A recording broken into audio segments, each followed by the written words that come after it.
फरिश्ता से बढ़ के बाबर हुमायूं को जिंदा कराया। बाबू हमारी उर्दा कर दो, हमारी उर्दा कर दो। बाबर हुमायूं को जिंदा कराया। कभी भक्ति सागर के दलदल में फंस गए, मोरध्वजी ने बेटे पे आरा चलाया। पापति को सावित्री अभागन बनी, अरे जम से लड़के वो सिंदूर को वापस लाया।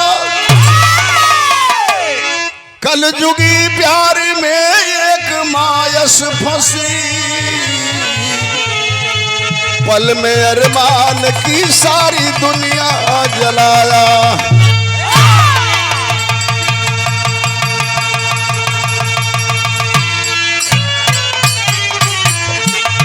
लिखा है कवि ने, एक बार बाबर का बेटा हुमायूं बीमार पड़ गया। औलाद का गम क्या होता है। बेटे के पैर के सामने तरफ खड़ा हुआ, हाथ जोड़ के बाबर ने कहा कि हे अल्लाह ताला मेरी फरियाद को सुन ले, मेरे प्राण को ले ले, मेरे एवज में मेरे बेटे की जान को बख्श दे। मालिक ने उसके फरियाद को सुना, उसके बेटे के प्राण को बख्श दिया।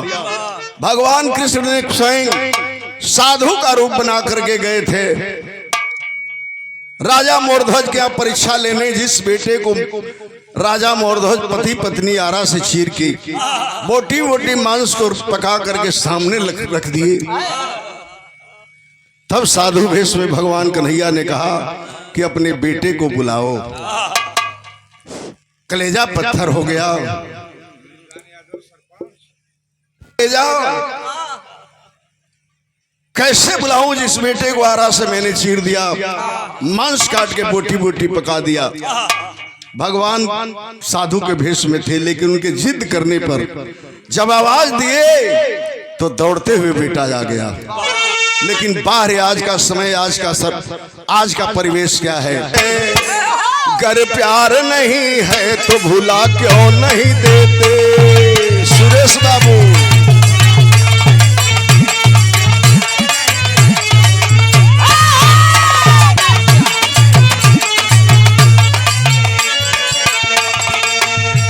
अगर प्यार नहीं है तो भुला क्यों नहीं देते रे, भुला क्यों नहीं देते।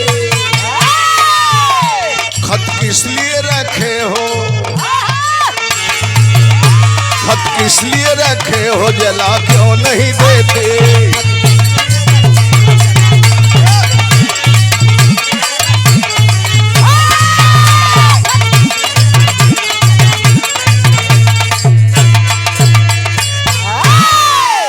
सतावा का धरती हो जी कि अगर ऐसने प्यार करे वाला है दुनिया में लोग हमन दहे मालिक के वो काम करा कि इस प्यार की दुनिया को, अरे इस प्यार की दुनिया को जला क्यों नहीं देते।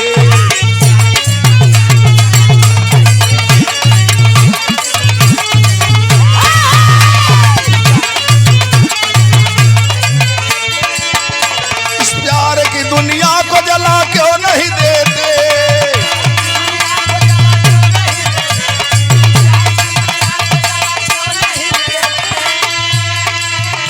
इस प्यार की दुनिया को जला क्यों नहीं देते रे, जला क्यों नहीं देते। बेकसूर जिंदगी को बचा क्यों नहीं लेते।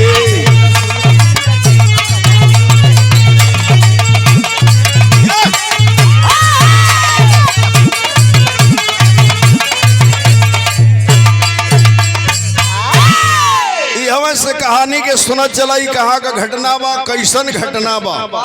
घटना तो बहुत सुने लगो वही से, छानल बानल काल्पनिक घटना, लेकिन ये प्रमाणिक चीज हम गाइला। कैसे बाबू।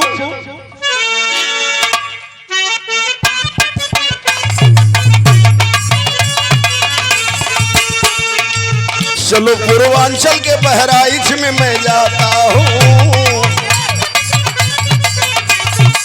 दर्द है सीने में पर वेदना सुनाता हूँ। यादव दीना जी के दूठ सुगनवा भैले,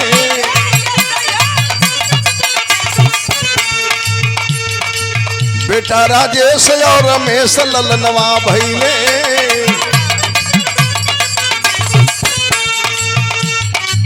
विधि विधान के ऐसा संजोगा भैले,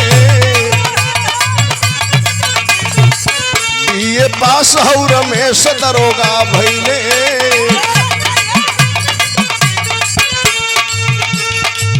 ट्रेनिंग पीरियड में बढ़ली दोस्तीदारी हो, कहे अशोक हमसे कॉल रिश्तेदारी हो, और ये मालिक दू बेटवा दिले हो, बड़का लड़का के नाम सुरेश भैया राजेश और दूसर का लड़का के नाम रमेश। दो ही बेटवा हुआ, बड़का लड़का बीए पास कैलस, उत्तर प्रदेश में दरोगा कमांड निकलल, अप्लाई किया, परीक्षा दिया, परीक्षा पास कर गया, शारीरिक परीक्षा भी पास कर गया, चल गई बड़का लड़का ट्रेनिंग में। ट्रेनिंग किया लखनऊ में, वही ट्रेनिंग पीरियड में अशोक यादव अंबेडकर नगर के रहे वाला इंस्पेक्टर से होकर बड़ी गहरी दोस्ती हो गई। ट्रेनिंग समाप्त भई, बड़का बेटा रमेश गोरखपुर पुलिस लाइन में आया। 21 दिन के बाद वो नियुक्त हुआ, उसे थाना मिला, कौन? गगहा थाना पर वो दरोगा बन के आया। जे भाई दोहरी घाट से जाइबा तो गगहा थाना पड़ेला रोडवे पबाऊ, वही दरोगा बन के आया बाबू। एक दिन अशोक यादव फोन कैला रमेश के, यार मैं चाहता हूं कि तुमसे दोस्तीदारी चल रही है, उससे हम रिश्तेदारी में बदल दें। कहा रमेश यादव कि आप तो जानते हैं कि मेरी शादी हो गई है, मेरा छोटा भाई रमेश है जो बीडीएस की पढ़ाई करता है, डॉक्टरी की, और आखिरी साल का परीक्षा देने वाला है। आवा हमार भाई, अगर तोके पसंद हुई तो तोरे बिटिया से हम शादी कर दे। कहला जानत हुआ ना कि लाखों में हमार बेटी सुंदर बा, पढ़ला लिखला में योग्य बा, एकलौती बेटी भी बा। अगला अशोक अम्बेडकर नगर से लड़का देखला, लड़का पसंद पड़ गई, शादी के दिन बारी धक चल गईलन। वो दिन आई जब दीनानाथ चौधरी अपने लड़का का शहरा साज की बारात लेके चल रहा है, तब बिरहा में एक गीत बा। कौन गीत बा अमरजीत भाई?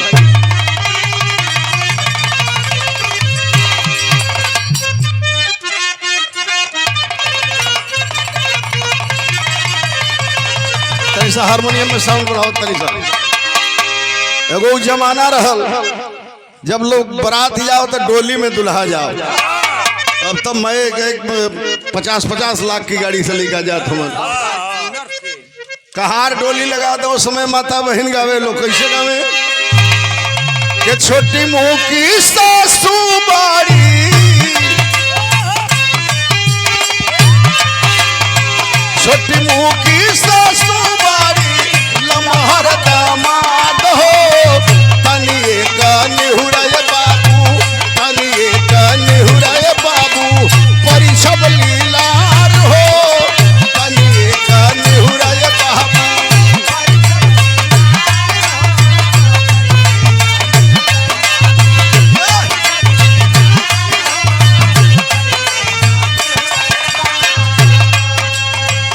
अइली अशोक द्वारे,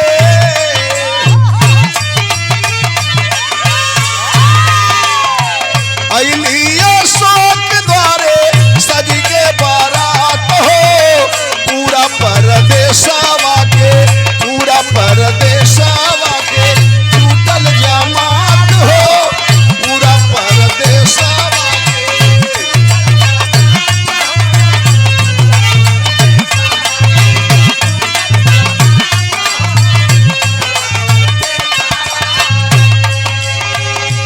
नामी आदमी रहना इंस्पेक्टर साहब भी, कई विधायक, कई एमपी उनके लड़की के शादी में पहुंचना।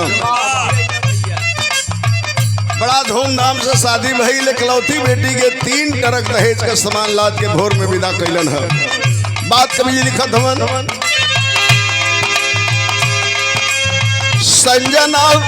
संजना रमेश के बा, संजना रमेश के बा, जुटल सौगात हो, भैली विदाई बेटी, भैली विदाई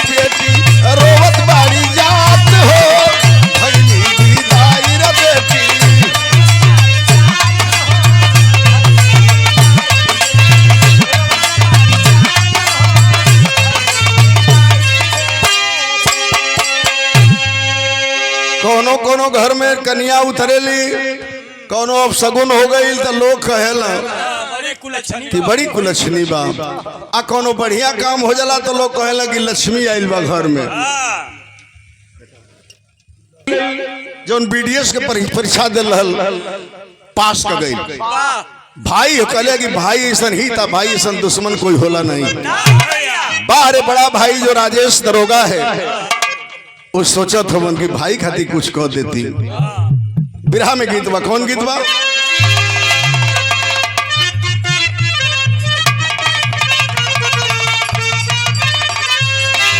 तेरा जो है बा सुरेश भाई कि अरे साड़ी हम ना पहिर बुराजा, ये साड़ी हम ना पहिरा बुराजा, रेलिया के डराइवर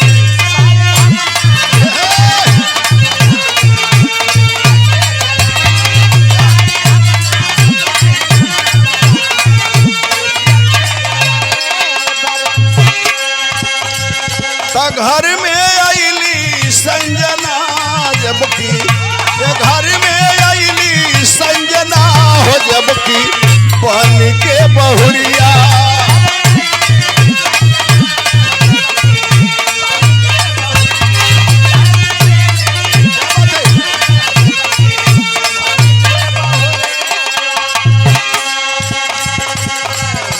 राजेश कैले हाँ बीच भाई, डॉक्टर भइल हमार भाई,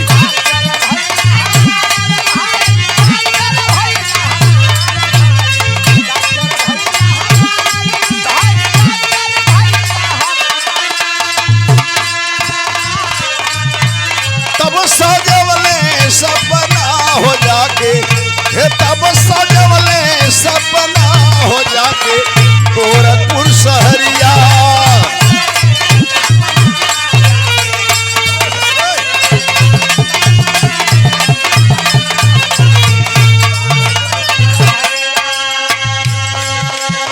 आप लोग गए होंगे, देखे होंगे गोरखपुर में शाहपुर में बड़ा भाई 24 लाख रुपए में जमीन खरीदा, 6 महीने में दांत का आलियाशान हॉस्पिटल बना के खड़ा कर दिया, भाई के डॉक्टर बना के बैठा दिया।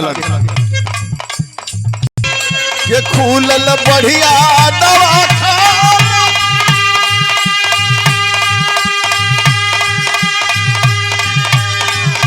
चटगल सुरेश के बाजमाना,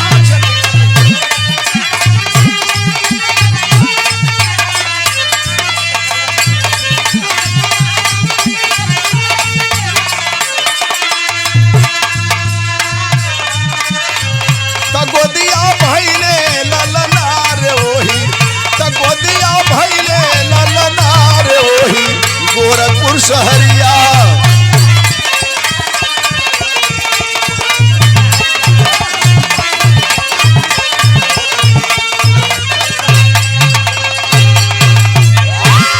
इतना बढ़िया शाहपुर में हॉस्पिटल चले लगल कि बड़का भाई और पैसा का इंतजाम करके कर्जा लेके लोन लेके और महद्दीपुर में फ्लैट खरीद दिया कि हमार भौज हमार भाई रही हैं। साल भर बीतल, पंचो मालिक गोद में एगो बेटा दिले, हम बड़ा दुलार प्यार से नाम रखला कर देवा। धीरे धीरे लेके 5 साल का भाई डॉक्टर साहब सोचला इतना रुपया पैसा आवता, काहे कि हमार मेहरारू बर्तन माजी, खाना बनाई, कपड़ा धोई, 5000 रुपया पे एगो नौकरानी के नियुक्त कर दिया। जवन आवे कपड़ा धोए, बर्तन माजे, खाना बनावे, चल जाओ। लइकवा 5 साल का हो गए, जब स्कूले जाए लगल, डॉक्टर साहब 8 बजे चल जा हॉस्पिटल, कोनो काम नहीं संजना की जिम्मेवार। टीवी चलावल काम बटे, नहा धो के खूब श्रृंगार पटार करके टीवी से मन भर जाता, मोबाइल चलावे लगे। एक दिन मोबाइल चलावत रहल, एक अंक गलत लागल, रंग नंबर लगल, एगो मोबाइल में घंटी बजल जाके लखनऊ में, और जिसके मोबाइल पे घंटी बजी वो प्राइमरी का अध्यापक नया हुआ था, उसका नाम था अभय यादव। सुनलस जब लेडीज के आवाज प्रेमशिला, ओकर रोआ गनगना गई, समझ गई संजना की तो कोई रंग नंबर लगा। दूसरा जगह नंबर लग गई, काट दिलस फोनवा। रात भर में 1000 मिस कॉल मरलस। नंबर पा गए, नंबर पा गई रहल। धीरे धीरे बेहू को मन 61-62 कर रहा कि रहत देखी तक का बतियावेला। बिरहा में गीत आ गई एक बुल्लू उस्ताद के उधर, तब से बिरहा में गीतिए हेरा गई रहल।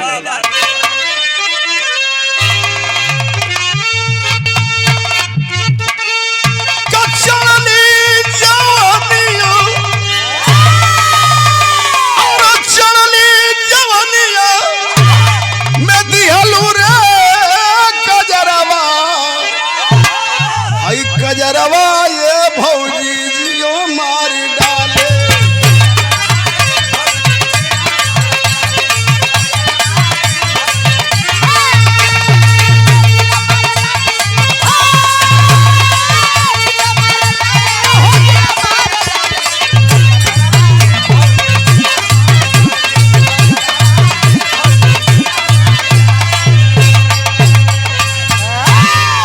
लेकिन हाई देखा का जो भी हो सोचलस कि तने हमहू बतिया ले।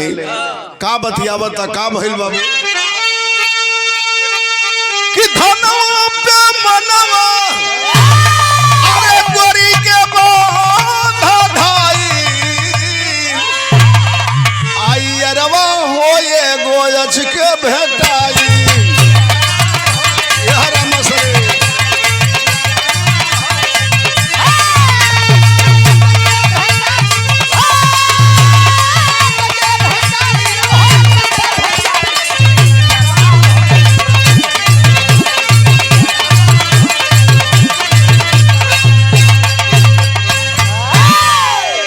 अब इतना बतियावे लगल कि वीडियो कॉलिंग बतियावे लगल।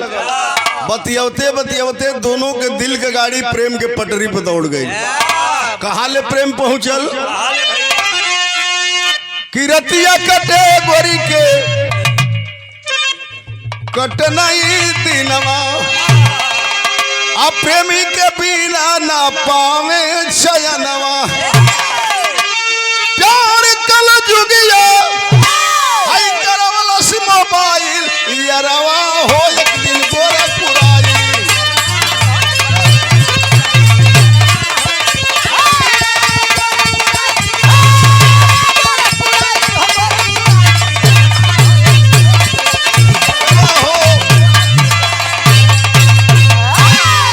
कहलस संजना के अगर हमसे मिलने नहीं आओगे तो तुम्हारे मोहब्बत में जहर खा करके जान दे दूंगी। कहलस के ऐसा मत कर रानी, हम छुट्टी लेके होते बानी। कृषक गाड़ी पकड़लस 11 बजे रात को लखनऊ से। आज चलिए गोरखपुर आके 5 बजे भरोए में उतर गई। फोन कैलस के हम आ गई बड़ी। कहलस कि चुपचाप हो जा रह जहाँ पड़ता। 8 बजे डॉक्टर साहब चल गए ना। 5 साल का बेटा जब चल गए स्कूल गई बाबू भाड़ा का गाड़ी कखो को ले आई, ले गई ऊपर वाला रूम में। जब दोनों आमने सामने बैठलन है तब 5 मिनट बर्दाश्त नहीं कैलन। का कैलन बिरहा में गीत बा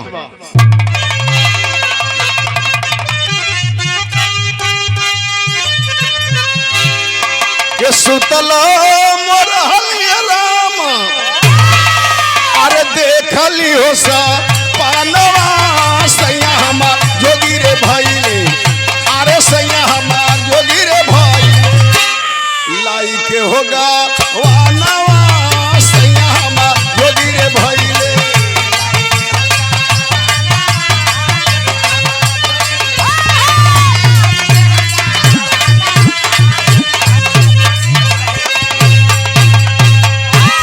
का करे लगल संजना सब भूल गई कि अपना पति के साथे हम 7 फेरा ले ले हैं, 7 जन्म रिश्ता निभावे को वादा कैले हैं। का करे लगल कि मनवा के मीदाई आ गोरी के हो भावनवा से नूरा कलजियो न रखली। अरे से नूरा कलजियो न रखली बोरली होई मानवा से नूरा कलजियो न रखली।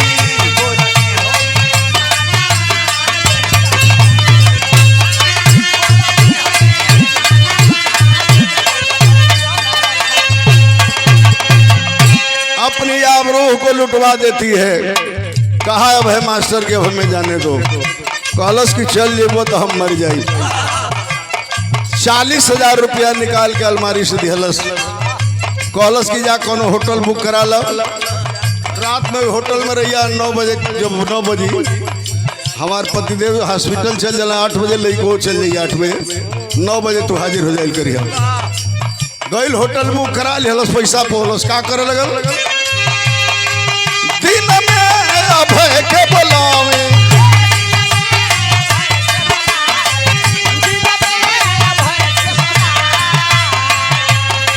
सजिया पे अपनी सुतावे,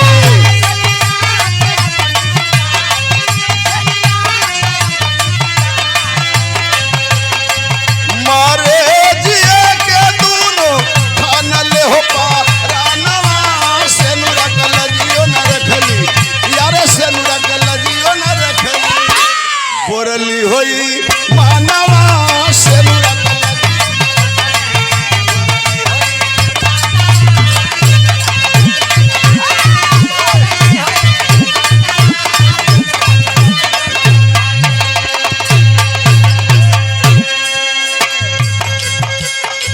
पाँच दिन रहल कलश की, अब हम जाने दो नई नौकरी है, नई नौकरी बा, नौकरी छूट जाई।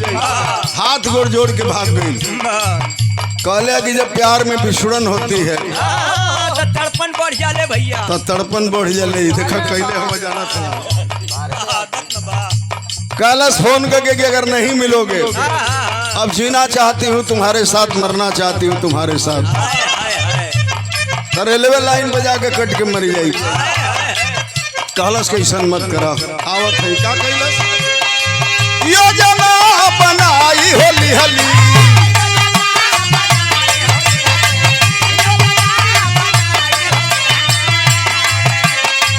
घरवा बोलाई होली हली,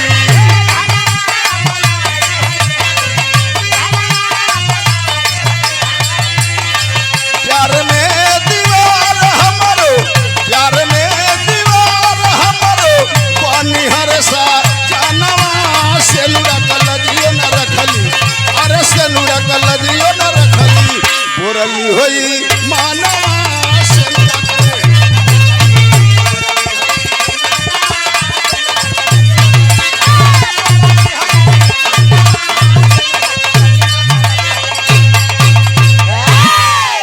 बुलाई बाबू चला आया। ट्रेन पकड़ के फिर आई 9 बजे तो लोग चलिए घर में। कॉलेज के चला ऊपर वाला रूम में ले जाके शिफ्ट कर दिलस, रंगीली मनौलस, ओकरे साथे आके खाना दाना बनावे लगल। नौकरानी ओकरी लगे बैठ गई। धीरे धीरे बाबू 3 बजल घड़ी में डॉक्टर साहब फोन कैलन, संजना हमारे लिए खाना मत बनाना, हमारे एक डॉक्टर मित्र है, उनके लड़के का बर्थडे है, वहीं से भोजन करने के बाद आऊंगा। कॉलेज की सुना, हमारे सर में इतना दर्द बा जौना का कोनो सीमा ना बा। एगो काम करो, हॉस्पिटल बंद जब करो तो सीधे घरे चली आओ और देवा बेटा के भी लेते जाओ। कहला कि डॉक्टर साहब की तो अगर बहुत दर्द हो गए तो हम आवत नहीं, कोनो हॉस्पिटल पर ले चली। कॉलेज की नहीं, विवेक शर्मा से हमारे पिताजी इलाज कराए थे। उन्होंने कहा था कि 1-2 साल में कबो इस सर का दर्द उभरी तो करे कही इलाज बा, 8 घंटा 9 घंटा चैन से सुत ली तो हमारा दर्द खत्म हो जाए, बहुत कष्ट में है। कहला डॉक्टर साहब ठीक है कोई बात नहीं है, मैं 7 बजे आ रहा हूँ। स्कूल से लड़का आइले बाबू के स्कूली ड्रेस निकाल के खाना पानी खियोलस, वही कोठरी में बंद कर देलस। कलश के नीचे से ऊपर मत आना, चुपचाप बैठ के इसी में पढ़ो। लड़का डरन वही में कापी किताब लेके पढ़त बा। जब डॉक्टर साहब फोन कैले कि हम अब चलने वाले हॉस्पिटल से, तो अपने देवा बेटा के बाबू नहला धुला के इसको क्रीम पाउडर लगा के बढ़िया ड्रेस पहना के आ दुआरी पर गोद में लेके खड़ा हो गई। जो ही मारुति सैलन है डॉक्टर साहब कहरते गई कलश के लहे देवा बेटा के भी बैठाला, लेके चल जा। आज जब भोजन को कही है तो नीचे वाला रूम में सुत जी, हम ऊपर सुते जाते हैं, हमके जगावे कोशिश मत करिए।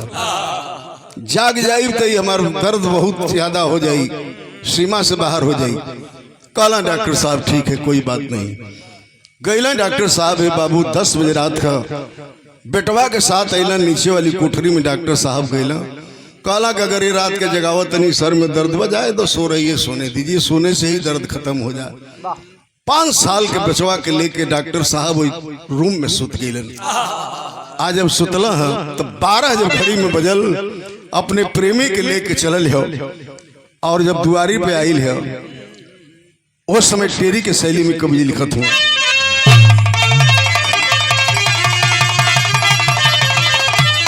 यह सोचत बा कि सनुरवा अब ना मांगी में रही, अरे सनुरवा अब ना मांगी, ओ सनुरवा अब ना मांगी में रही, ममता के सागर में घोरन चली जहरवा,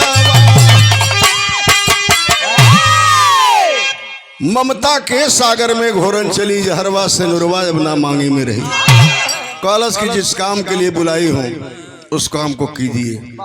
दरवाजा को दबाया भर मास्टर तो कहा कि दरवाजा तो अंदर से बंद है। कॉलेज घबरा मत, ये देहात का दरवाजा ना इस शहर का दरवाजा है। गई ऊपर छत पर जाके छत पर से 2 गो पेचकस ले आये, आ दोनों मिल के 2 केवाड़ी के 2 पेचकस सब खोल के आगड़िया स्क्रूपवा खोल के तो कगारी कर दिला। जब प्रवेश करत हुआ तो छोटा सा एक बल्ब जल रहा था। पैर की तरफ खड़ी हो गई संजना और सिर की तरफ खड़ा हो गया वो मास्टर। प्रवेश करत हुआ उसमें बात कभी लिखत हुआ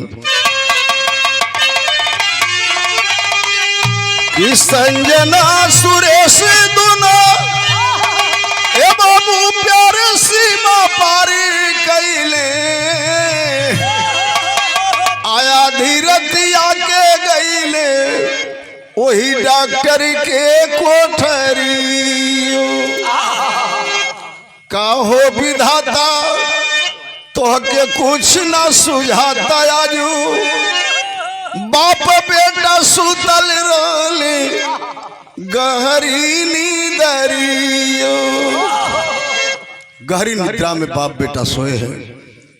इशारा करती है संजना कि भाई मास्टर जो प्लानिंग है वो प्लानिंग के हिसाब से काम कर दो। आज जब कहती है तो करता है क्या भाई मास्टर कि अब है अत्याचारिया लिए हाथ हाथ उरियो, मारी दियले फटली सुरेश की खोपड़ी, हाथ में हथौड़ा लिया था बाबू, उसी हथौड़े से मारता है, फट गई खोपड़ी डॉक्टर सुरेश की। आह आह की आवाज आने लगी।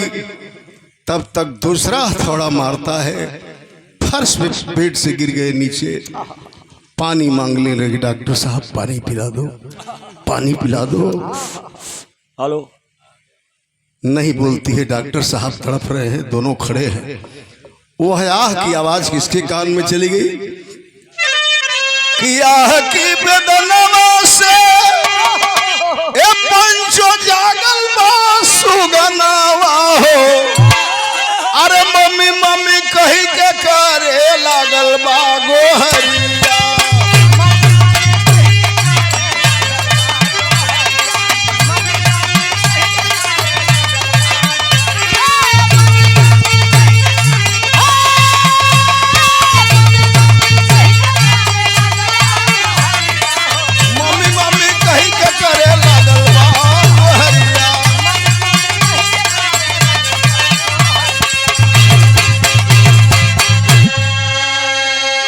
साल का देवा बेटा, उसकी आंखें खुल गई। देखता है मेरे पिताजी फर्श पे गिर के तड़प रहे हैं, पानी मांग रहे हैं, और एक अजनबी आदमी हाथ में हथौड़ा लेकर बगल में खड़ा है। हमारी मम्मी चुपचाप खड़ी है। बेड से उतर गया वह मुन्ना बाबू, दौड़ के अपने मम्मी को पकड़ लिया, कहा कि मम्मी पापा को हॉस्पिटल ले चले, मम्मी पापा को बचा ले, मम्मी पापा को बचा ले। पुलिस को फोन करके इस हत्यारे को पकड़वा दे मम्मी, इस हत्यारे को पकड़वा दे मम्मी। नहीं बोलती है संजना, चुपचाप खड़ी है। अंत में डॉक्टर साहब अंतिम सांस ले लिए। लाश जब सन्न पड़ गई तब कहती है संजना अपने प्रेमी से, क्या कहती है?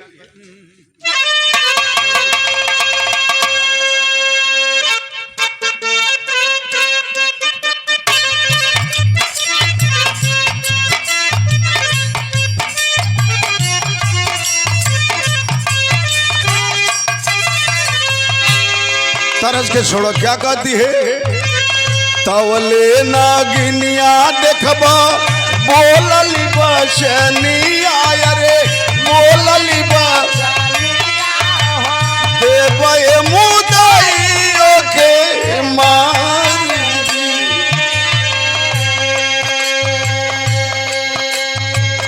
कहती है भाई मास्टर से कि उसी हथौड़े से मेरे बेटे को भी मार दो, वरना ये जिंदा रहेगा पुलिस को बयान कर देगा, जिंदगी जेल के सलाखों में बीत जाएगी। थर थर लाला नावा के कापे बदनवा हो पंचो, कापे बा अखिया से बाहर जल।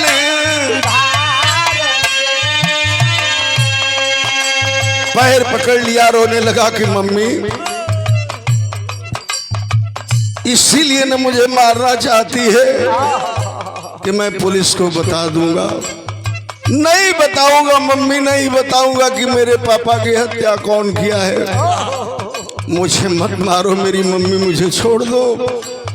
ये दुनिया जहान बहुत लंबा है, भिक्षा मांग के तेरा बेटा जी लेगा, लेकिन मुझे मत मारो। कहला से और बात, मम्मी मैं नहीं बताऊंगा किसी से। तौले गर्दन पकड़ के बाबू धक्का दिला जोर से, जाकर कोने में लड़का गिर गई। दीवार का चोट लगा, सर फट गया, गनगन गनगन बिलाई जैसे कांप रहल बा। और आवाज दे रही है अभय मास्टर को कि मार दो मेरे बेटे को। प्राण बचाने के लिए वो मुन्ना दौड़ करके अभय मास्टर के पैर को पकड़ लेता है और रोने लगता है। कहा कि चाचा मुझे मत मारिए, मत मारा हो चाचा, दुनिया में कोई से ना बताई हो चाचा कि हमारे पापा का हत्या कैले हुआ। अभय मास्टर का जब पैर पकड़ के रोने लगा, हाथ में जो हथौड़ा लिया था उसे फेंक दिया। कहा कि संजना मुझसे प्यार करेगी चाहे नहीं, लेकिन मैं इस मासूम की हत्या नहीं करूंगा। तब तक फिर आवाज देती है, नहीं मारोगे इसे। दौड़ के लेकर आयल अपने महतारी के पकड़ ले बका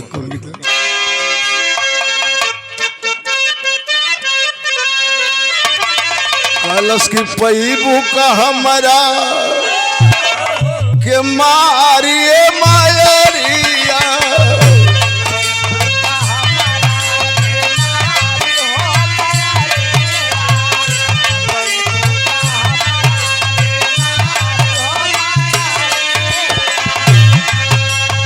और रोई सुन के गौआ आई जवारी मयरिया, हमारी मयरिया पैबू का हमारा के मारी हो मयरिया।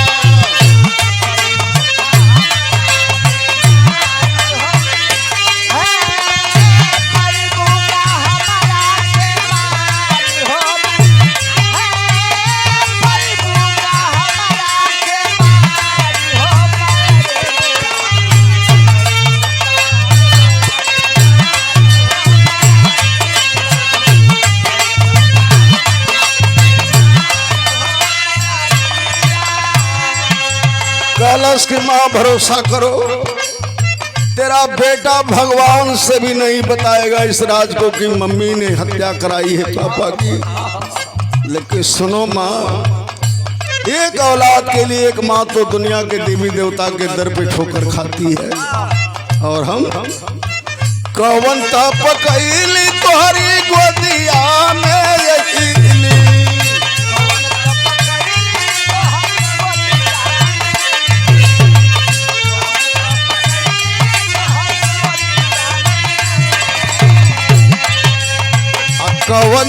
ससुरवा तोहर काल बनी गईली हो।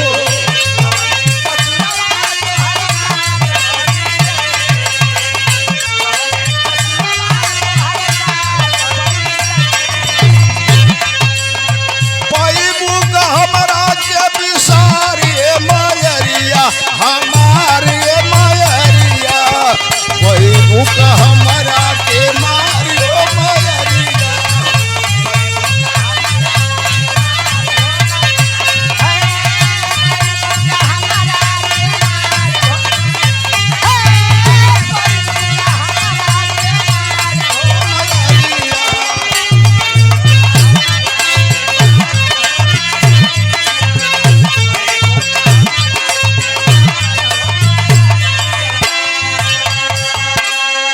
ये 100 रुपये का पुरस्कार आया है हथौड़ी के उठौलस। हथौड़ी जब उठौलस से पंचो लड़का के कलेजा कांप गई हो भैया। दौड़ के गई पकड़ लेलस कि मम्मी ये हथौड़ा क्यों उठा रही है, मम्मी ये हथौड़े को क्यों उठा रही है। कही संजना बेटा तुझे मारूंगी नहीं, लेकिन वादा करो किसी से बताओगे तो नहीं। कहा मम्मी कि मैंने कहा ना मम्मी किस राज को अगर तेरे बेटे से भगवान स्वयं आके पूछेंगे उनसे भी नहीं बताऊंगा। कालस की चलो मैं तुम्हें सुला देती हूँ, ऊपर वाले रूम में इस कोठरी से बाहर निकलो। 4 कदम चला है वो लड़का बाबू गिर गया अपने पापा के लाश पे और रोवे लगल। पापा हमके मारुति में बैठा के घुमावत रहला। एक बार अपने देवा बेटा से बोल देता हो पापा, एक बार अपनी देवा बेटा से बोल देता। बाह पकड़ लेती है संजना, कही चलो बाहर। आगे आगे 5 साल का बेटा है, पीछे उसकी माँ है और उसके पीछे अभय मास्टर है। तीनों निकल रहे हैं, लेकिन आल्हा में कबील खतवन का भैलावा।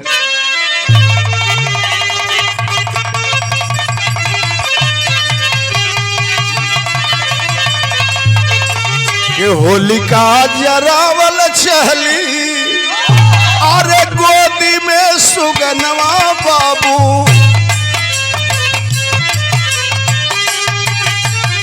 सुनला गोसैया वही लाल के पुकारी। कल जुग में रोवत बाटे माई से बेटुआ रे सुनला।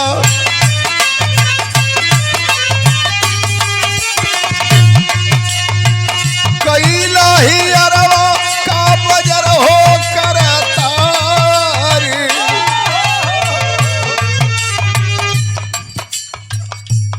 निकला था हो बिरहा सुने वाला भाई लोग। एगो पैर कोठरी में बा, एगो बाहर निकाला था। तौले का भइलो लेगा संगे हाथे हाथ उरिया लिहले संजना नगिनी आए पंचो।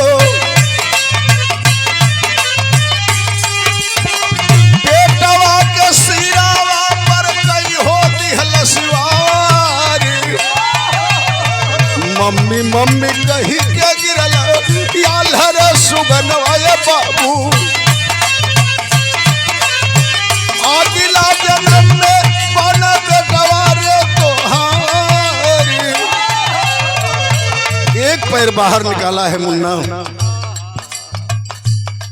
और एक पैर घर के अंदर है। तब तक संजना जो हाथ में हथौड़े ली है उसी हथौड़े से बाबू मारती है। कोमल खोपड़ी 5 साल के मुन्ना की फट गई। बेग में बाबू वह दौड़ के पीछे घर में भगा है और अपने पापा के लाश पे मुन्ना गिर के गनगन गनगन कांपने लगा। रो रहा है, पानी मांग रहा है बच्चा, पानी पिला दे माँ, पानी पिला दे मम्मी। तब तक दूसरा वार करती है। फट गया ललाट उस मुन्ने का। कहा कि जा माँ, अगले जन्म में मालिक से ही कामना करता हो कि तेरे ही गोद में तेरा बेटा बन के जन्म लो। एक गिलास पानी के लिए तड़प तड़प के बाबू ऐसे मर गया वो मुन्ना जैसे बाजार में बकरे को कसाई काट देता है, 5 मिनट के अंदर मर जाता है। वैसे ही अपने बाप के गर्दन को पकड़लस और बड़ी जोर से वेदना भइल, प्राण पखेर उड़ गई। कांप गया वह अभय मास्टर भी। संजना लेके अपने प्रेमी को ऊपर छत पर चली गई। धीरे धीरे रात भरहरी होखे लगल। का भइल? कहा वो मास्टर कि अब हम भागेंगे। कहल भागम मत, जौन होटलवा के बुक करावलो वही में जाकर रुक जा, सांझ के बेरा जइह तू। लेकिन का भइल? होता ही सवेरे भागी चलल त्याचरिया बाबू।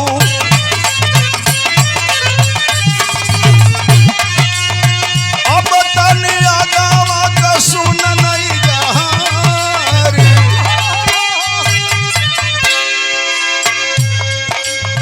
होता ही सवेरे तबले आई लो करनिया हो दादा।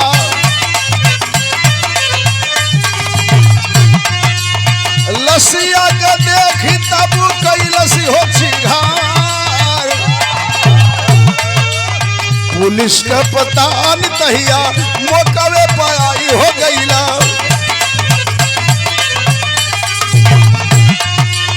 घटना का पीराना के दिहला समाचार।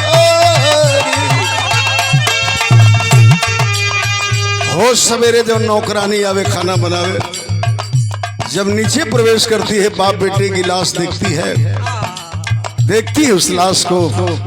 5 साल के मुन्ने की छोटे छोटे पांवों में पिताजी के जो खून लगे थे, लग रहा था कि उस बच्चे के पैर को महावर से रंगा गया है।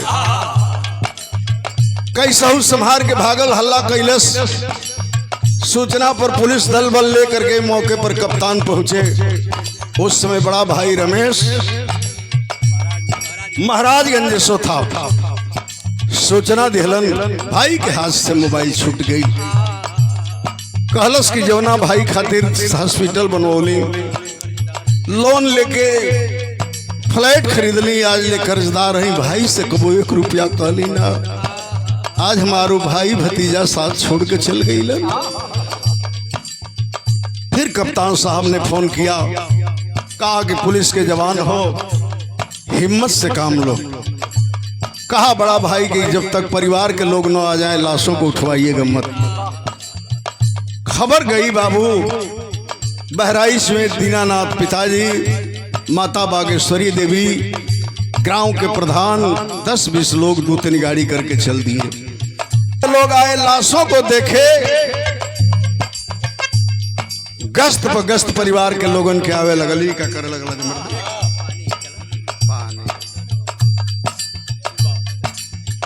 पूरे परिवार के लोगों को गश्त में गश्त आने लगा। समझा बुझा करके कप्तान अभिषेक यादव ने लाश को उठवाया, पीएम हाउस भिजवा दिए। माताजी के तहरीर पर अज्ञात बदमाशों के खिलाफ लूट के पर्पज से हत्या हुई, मुकदमा लिखवा दिया। सब परिवार को लोग चल गए पीएम हाउस, पोस्टमार्टम हाउस। तौले कप्तान साहब पुलिस चल गए ना, 2 सिपाही ले गल कि कोठरी के खोलो लो। खोलती है। कप्तान साहब सोचला कि पागल हो गए लो भाई, जकर लइके अब बाप मेरे पति मारा जाई, वो का करी। इतने में 2 सिपाही मोबाइल जाके छीन लिया। लास्ट पोस्टमार्टम हाउस चल गई। परिवार में संजनो है, रोवत है, फकरत है पति खातिर, गिर के पति के लाश पर, बेटा के लाश पर। पुलिस वाला इतने में देखला कि इसी नंबर पर 8-8 घंटे बात करती थी और इसी नंबर से प्लानिंग की गई है। सर्विस लांस में जब पुलिस वाला लगोला, पता चलल कि जो नंबर लिया है फैजाबाद रोडवेज पर पहुंचने वाला है 20 मिनट के बाद। वहां के कप्तान को यहाँ के कप्तान ने फोन किया, वहां के कप्तान दलबल लेकर के चले और सर्विस लांस को वहां का कप्तान लगा दिया। का भय सर्विस लांस पे मोबाइल चढ़ी गई बाबू। फैजाबाद तू है भाई हो गिरफ्तारी।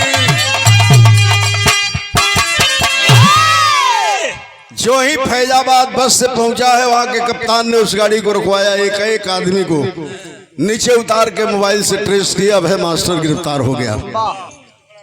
और जब पकड़ा गया वहां पुलिस लाइन ले गई ना, जब टार्चर करेगी लोग कलश के सरकार मारा मत, हम मैं बता दी। वहां के कप्तान ने सूचित किया कि मुलजिम पकड़ा गया है। वहां से पुलिस लेके आई। जब पुलिस लाइन गोरखपुर, तो यहाँ के कप्तान ने मीडिया वालों के सामने खड़ा किया और कहा कि बयान दो, कैसे घटना हुई है, क्या बताता है अब।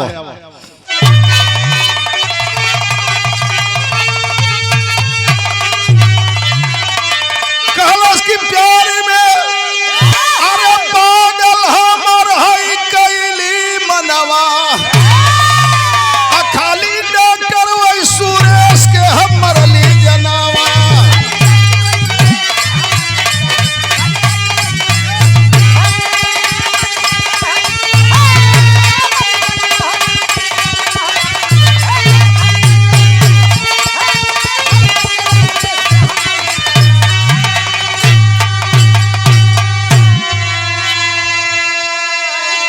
कहा कि साहब हम ही हत्या की है, लेकिन इसके प्यार में अंधा होकर के भाई मास्टर ने बताया कि मैं डॉक्टर साहब की हत्या कर दिया। कप्तान साहब से पूरा बात बता दे रहल। कप्तान साहब पुलिस लाइन पूरा परिवार के बोलौला। जब पूरा परिवार गई तो संजना से कप्तान साहब पूछला दरोगा जी से कि अपने भवन से पूछो कि इसको जानती है। जब पूछल गई तो कलश हमसे क्या मतलब है, इस अजनबी आदमी को मैं क्या जानती हूँ।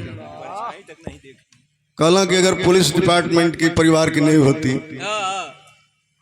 तो जान जाती, अभी जना दूंगा। कहला कि तुम बताओ भाई मास्टर। कहलस कि सुनी साहब, डॉक्टर साहब का हत्या कैली। कहला कि लड़का का हत्या कैसे भइल तो बतावत हो। कहलस कि हमारे सभनवा हथौरा है उठवली, सुगनवा पे अपने चलावली।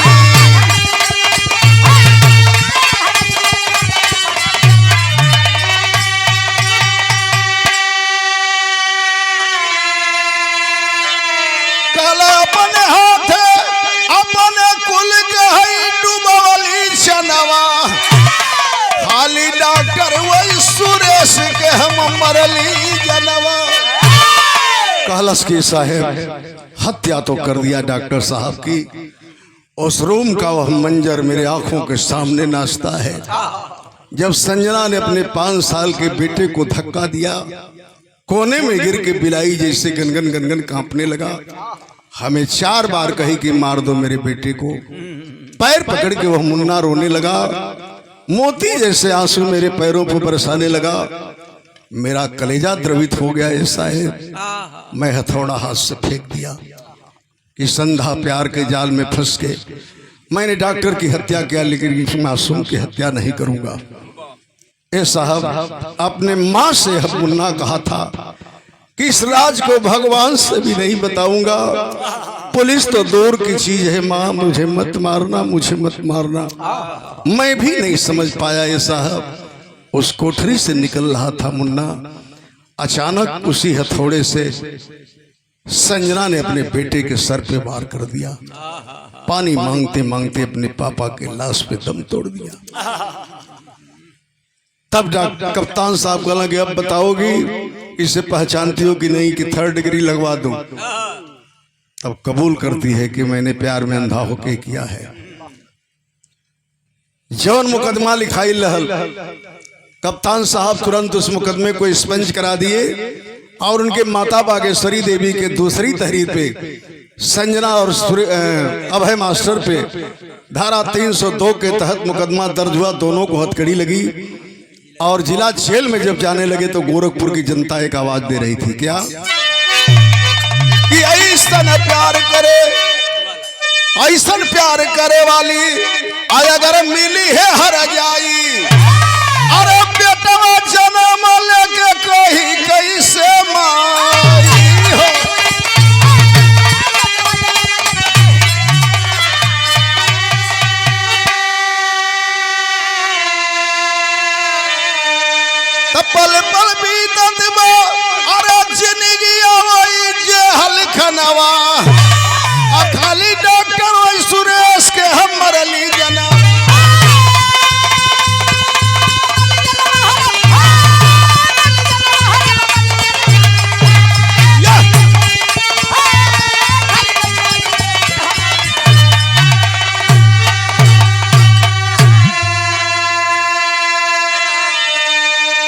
दोनों गोरखपुर जिला जेल में आज सजा काट रहे हैं। अब है मास्टर के पिताजी प्रोफेसर हैं। जब सुने कि मेरा लड़का ऐसा कांड किया है तो जमानत तो दूर की बात आज तक गोरखपुर जिला जेल में देखने तक नहीं आए।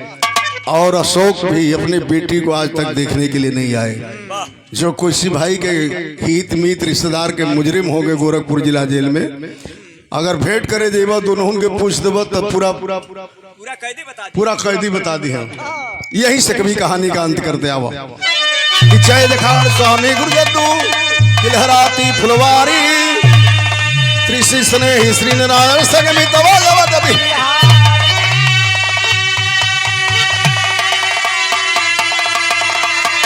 अरे सनुरवा बना मांगी में रही रमेश राम सी सही करी है का सबूरवा सनुरवा बना मांगी में